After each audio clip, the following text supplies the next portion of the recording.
Sugar mill के पेराई सत्र का शुभारंभ लगभग 1 माह पहले हो चुका है, लेकिन सरकार ने अभी तक गन्ना समर्थन मूल्य घोषित नहीं किया, जिसकी वजह से किसान पूरी तरह मायूस हैं और गन्ना मूल्य बढ़ाए जाने की मांग कर रहे हैं। इसी मामले को लेकर सैकड़ों किसान शुगर मिल गेट के सामने एकत्रित हुए और सरकार के खिलाफ धरना प्रदर्शन कर गन्ना मूल्य घोषित करने की मांग की। किसानों के इस आंदोलन में कांग्रेस नेताओं ने भी अपना समर्थन देते हुए किसानों की इस समस्या को गंभीर बताया और कहा है कि किसान गन्ने की फसल का 1 साल तक इंतजार करता है, जिसकी बुआई व देखरेख में किसानों की बड़ी लागत लग जाती है, लेकिन उसे उसका सही दाम नहीं मिल पाता है। वहीं किसान नेता सुरेंद्र खालसा ने कहा है कि किसानों के इस मुद्दे को बेहद गंभीर बताते हुए सरकार से गन्ना मूल्य घोषित करने की मांग की है। साथ ही कहा है कि किसानों के अधिकांश फसलें जंगली व आवारा पशुओं की भेंट चढ़ रही है और किसान पिछले कई सालों से गन्ने की उचित मूल्य की मांग कर रहे हैं, लेकिन हर साल किसानों को मायूसी मिलती है और इस सीजन में अभी तक गन्ने का समर्थन मूल्य घोषित न होने पर किसानों में नाराजगी है, जिसकी वजह से सैकड़ों किसान आज धरना प्रदर्शन करने को मजबूर है। किसान के ऊपर रात और दिन मजबूरी है। किसान ठंड में, बारिश में, गर्मी में रह करके 11-12 महीने में गन्ने की फसल तैयार करता है और उसको मिल में ला करके दे देता है। अभी तक जो सरकार किसान की आय दुगनी करने की बात करती थी, उसने लगभग 3-4 साल से गन्ने का मूल्य नहीं बढ़ाया और शुगर फैक्ट्री का बार बार नो कहन हो रहा है।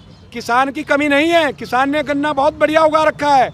कारण क्या है कि छिलाई का रेट हमारे क्षेत्र में कम होने के कारण लेबर हरियाणा और पंजाब चली गई अब की बार। इसी वजह से शुगर फैक्ट्री का पर डे नो कैन हो रहा है। उसका सबसे बड़ा कारण यह है कि किसान को गन्ने का रेट बढ़ावा ही नहीं मिला, तो लेबर का कहाँ से बढ़ाए, उसके पल्ले कुछ नहीं पड़ रहा। तो सरकारों का ये दोहरा रवैया, एक तरफ तो कह रहे हैं किसान की जो है आय दुगनी कर रहे हैं, ऊपर से किसान का गला घोटने का जो कार्य।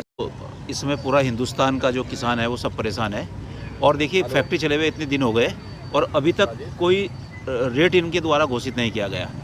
जो इन्होंने पिछला भुगतान किया वो पिछले वर्ष का वाला भुगतान किया। और ये एक बहुत विडंबना का विषय है कि फैक्ट्री चले हुए लगभग इतने आज ये महीने से के आसपास होने जा रहा है, 2-1.5 महीना, और ये फैक्ट्री का अभी तक मूल्य घोषित नहीं हुआ। मतलब ये किसान की फसल की कोई कीमत ही नहीं है। इसका मतलब कि आप किसान की फसल ले रहे हैं किस रेट पे, वो मनमर्जी चल रहा है। तो मेरा तो यही अनुरोध है कि सभी किसान भाइयों से वो आएँ और आंदोलन में शरीक हों। सांकेतिक 1 ही दिन का है, अगर इसमें जल्दी कार्रवाई नहीं हुई तो फिर इसमें आगे की सलाह मशवरा करके फिर जैसे हमारे किसान भाई बोलेंगे उस हिसाब से कार्य होगा। सड़क नहीं तो वोट नहीं नारे के साथ दी चुनाव बहिष्कार की धमकी। भले ही देश को आजाद हुए 76 वर्ष बीत चुके हों और उत्तराखंड को बने 23 वर्ष हो चुके हों, लेकिन डोईवाला में अभी भी ऐसे दर्जनों गांव हैं जो पक्की सड़क से वंचित हैं। पहाड़ी इलाकों का विकास हो सके, इसके लिए उत्तराखंड की जनता ने अलग राज्य बनाने की मांग की थी, लेकिन अभी भी पहाड़ी इलाकों के गांव इस विकास से कोसों दूर है। जबकि यहां की जनता वर्षों से सड़क बनाए जाने की मांग कर रही है, लेकिन उनकी इन मांगों पर कोई विचार नहीं किया जा रहा है। जिस हालत में यहाँ के ग्रामीण अपनी रोजमर्रा की जिंदगी जीने को मजबूर हैं, पर उनकी समस्या देखने वाला कोई नहीं है।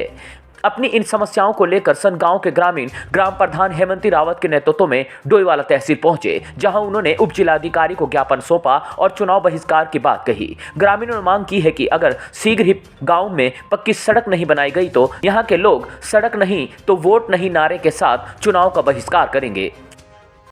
आज़ादी के 76 वर्ष कम पूरे होने के बावजूद भी हमारे गांव में अभी तक सड़क नहीं आई है। तो हमारे वहाँ पर खुली बैठक हुई है। खुली बैठक में हमने चुनाव बहिष्कार का मुद्दा उठाया था। सारे गांव का एक ही वो है कि हमने चुनाव बहिष्कार करना है, क्योंकि हमारे यहाँ पर सड़क नहीं है, तो रोड नहीं तो वोट नहीं। ये हमारी यही मांग है कि हमारी या तो सड़क बनाए या फिर अगर सड़क नहीं है तो हम वोट नहीं देंगे जी। आज हम एसडीएम साहिबा को ज्ञापन देने आए हैं, उनको जतलाने आए हैं कि हमें सड़क चाहिए, वोट बहिष्कार का हम ज्ञापन देने आए हैं। मूलभूत सुविधाएं आप विगत पहले भी आपने दिखा चुके हैं हम लोगों की समस्या कि हमारी मूल समस्या सड़क की है। वैसे तो हम स्वर्ग में बैठे हैं, पर लेकिन सड़क नहीं। तो आप खुद सोच सकते हैं कि विकसित भारत विकास की पहली सीढ़ी सड़क है, जिससे कि हम दूर दूर तक अभी तक अछूते हैं। तो विकास हम लोगों के पास कैसे आ सकता है?